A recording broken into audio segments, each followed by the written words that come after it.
What's going on, dudes and dudettes? So yeah, big time RIP to ex-Laker great and NBA great Jerry West. Obviously, a lot of people don't even know that he is the logo of the NBA. But yeah, he's pretty much is the main reason why the Lakers and a lot of other franchises did pretty well once he became like a general manager.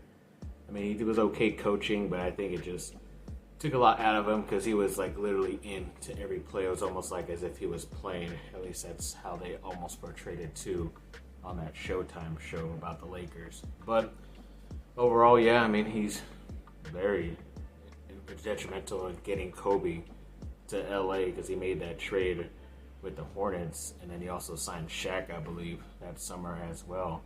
So he did a lot of good stuff. Then he went on to Memphis, did really good there, building up that team. He was even doing some pretty good stuff, at least building out some good players with the Clippers as of late. But yeah, sadly lost him at 86. But yeah, one of the better players. I think he was even named Finals MVP, even though that was when the Lakers lost that year in the finals, which is pretty crazy.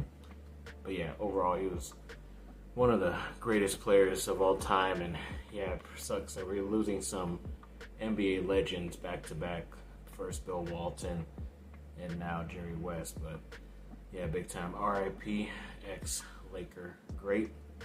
And then moving on to some USC recruiting news. Yes, all this week, it just past couple weeks, it just seems about its recruiting. But Tom Malloy, who is one of the top recruiting guys for 247, recently put out a crystal ball alert for Ryder Lyons, the 2026 quarterback, to crystal ball to USC, which is always good to hear about a future guy going to be picking USC somewhat soon. I know USC has been really going after him pretty hard, pretty much that only quarterback in that 2026 class. And it's obvious, too, that he is going to be going on a mission once he graduates, just like his older brother, who is now finally going to be playing tight end for USC this fall. But he was away for like about a year or so right after high school to go on a mission for their religion. So that's pretty cool. And it actually works out in the sense, in my opinion, because a lot of people are saying, well, what if Miller Moss it doesn't end up going to the NFL? Because it's pretty obvious he probably won't get selected or decides to move on and transfer. And then Jaden Mayaba is still there. And then you have Julian Lewis coming in. Like, you're still probably going to need pretty solid backup or third string quarterback. But either way, I think this gives a chance for both Miller Moss and Mayaba to return, because Ryder Lyons won't be coming in so quickly as he would be, because he won't be coming into I think it's the beginning of 2027, he said. So either way, still a good shot for the USC quarterback situation in the near future. And then speaking of future quarterbacks, Juju Lewis recently did have some comments about Lincoln Riley after his visit to USC. He said that Lincoln Riley is his guy. He loves him. So it's pretty obvious that he looks like he's going to be a future Trojan. It just sucks that there's some other guys who said they're stopping the recruiting or automatically committing to USC right after their official visits. But yeah, he's still technically committed, but it's not like he's shutting down his other future visits coming up soon. But either way, I still feel pretty confident that Julian Lewis will be USC's future quarterback coming in the class of 2025. And speaking on recruiting of two of those guys that look like they're going to be shutting down or not planning any more visits, the defensive lineman Gus Cordova said he is shutting down his commitment 100%. So he is sticking with USC as of right now. And also that Texas running back Riley Wormley said he's not planning any more visits, and USC just feels right as of right now. So yeah, a lot of these guys just had their official visits. I think Cordova has his official visit even in a couple of weeks, and he's already saying he wants to shut down his commitment. So hopefully that means he's just going to try to recruit future players for USC while he is on his trip. But yeah, either way, that's always nice to hear when a couple of guys do that. You never hear that from the top guys for some reason, but always some of those diamonds in the rough, as some of those guys are.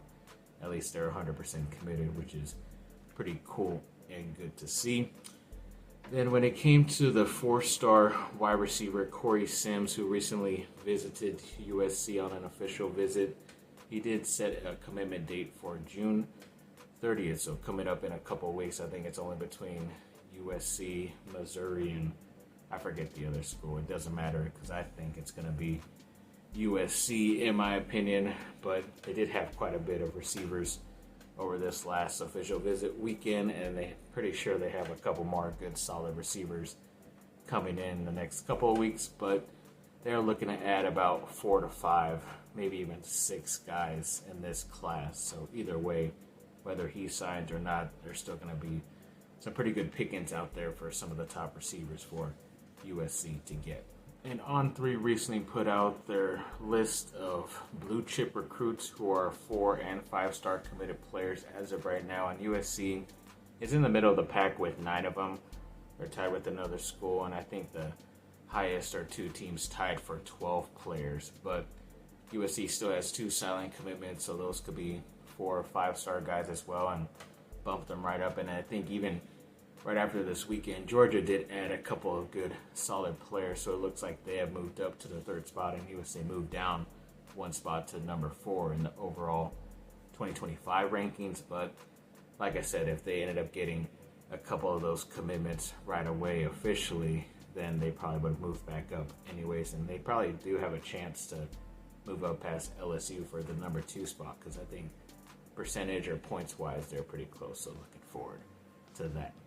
And according to someone from PFF, they have USC offensive lineman Jonah Monheim as, they consider him as the most underrated offensive lineman in college football this season. I know if he would have left for this year's draft, he probably would have been a 4th or 5th round pick if he was lucky. But I guess now that he's coming back, learning a new position, so now he's pretty much played all over the offensive line for USC now, that he picked even higher, I think. I've heard as high as 3rd or even the 2nd round for him, so that's pretty good stuff for him to hear. But hopefully everything goes well and he can fully play that center position and not have to go back to any of the tackle positions, because that means there was an injury and they have to move him and put their best player out there. But luckily, as of right now, everything's looking good so far.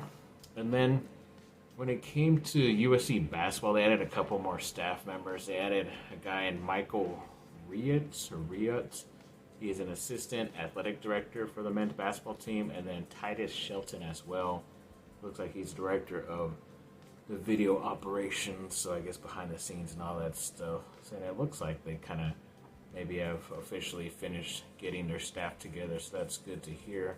Added a bunch of really talented guys, apparently. None of these people I've known about or even knew some of the jobs that they have, even for the one specific team at a college. But that's just how college is nowadays, so we'll see how this goes.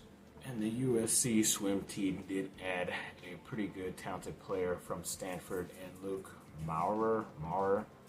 And it looks like he was a pretty big-time guy out there. He was like a 6-time All-American, first-team All-American.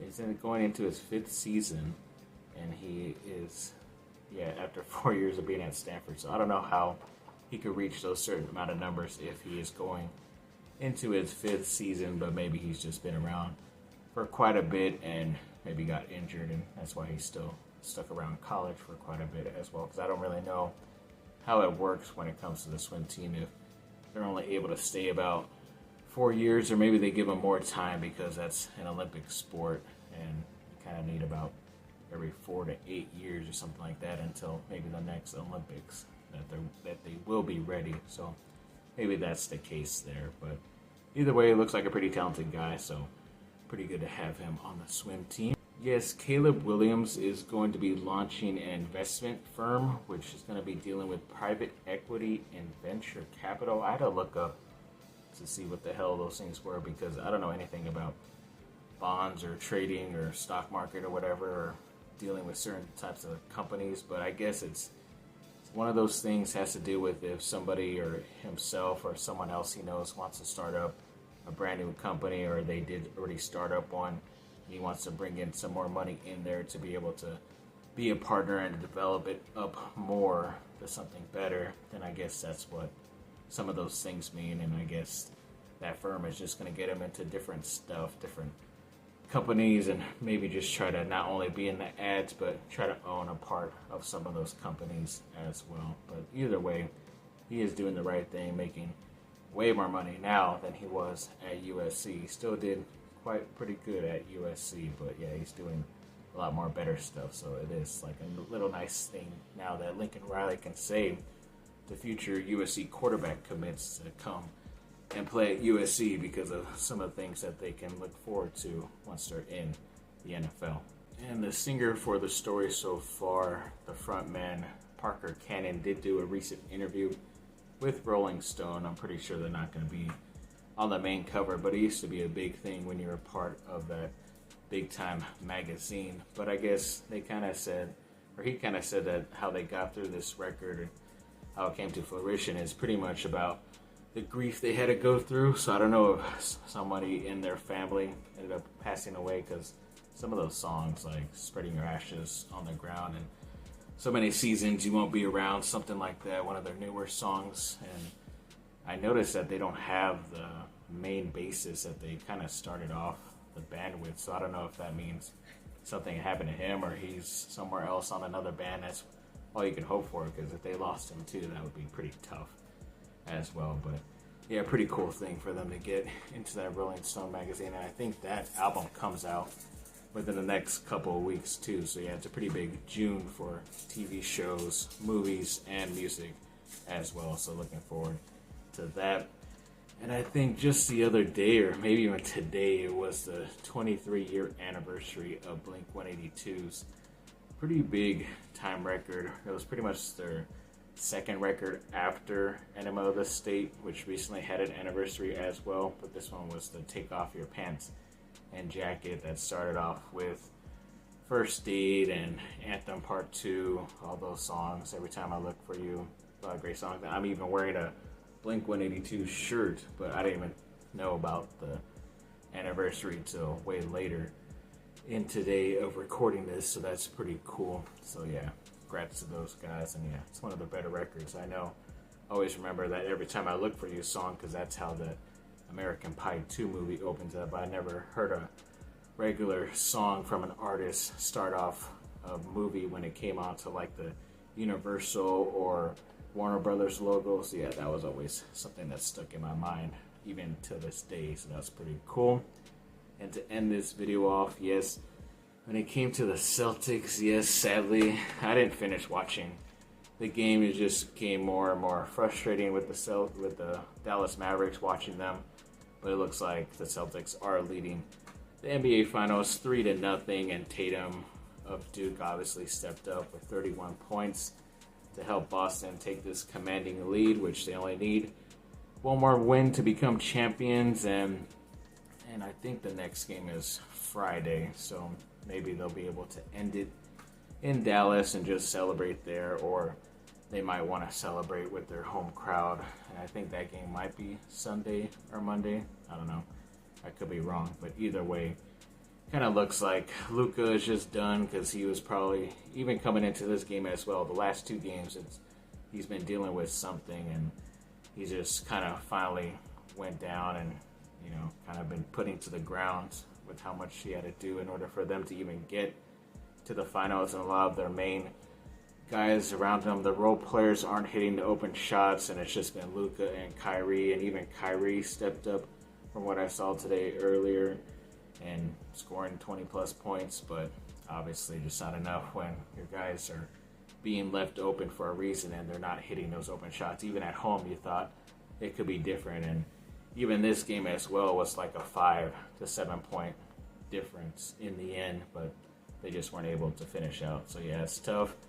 I'm pretty sure no team has ever came back down 3-0. I think some teams have tried and almost came back to win in that game 7, but still ended up losing just because of how much energy you're exerting and all that stuff. So I don't feel really good, because it pretty much gives the Celtics the lead over the Lakers in most championships for their franchises in their history. So That's tough, but like I said, I will be a little bit happy for Tatum and Emil Jefferson is on the coaching staff, and I always forget the ex-USC player and Drew Peterson is on that team as well. So I guess we'll see what ends up happening.